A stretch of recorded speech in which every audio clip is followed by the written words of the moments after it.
দেখে যাও দেখে যাও দেখে যাও।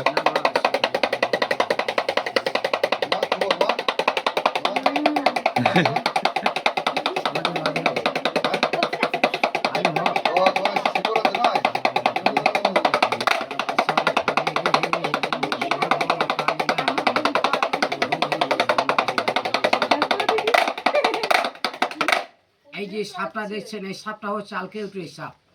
এই সাপটা ধানের জমির আলে বাস করে, কিন্তু মানুষকে দিলে পরে সাপগুলো কিন্তু ছুটে যেয়ে কামড়াবার চেষ্টা করে। ধানের জমির আলে থাকে তো, এর নাম বলে আলকেউটির সাপ।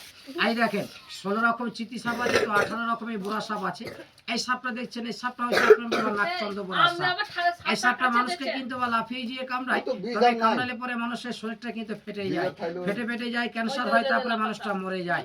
আর ওই যে বাচ্চাগুলো দেখছো, ওদের নাম হচ্ছে আপনার বাবা কাঠপোড়া সাপ। এই সাপগুলো কাঠে বাস করে। এই সাপগুলো রাত হলে পরে কটকট করে আওয়াজ করে কাঠের মধ্যেই থাকে।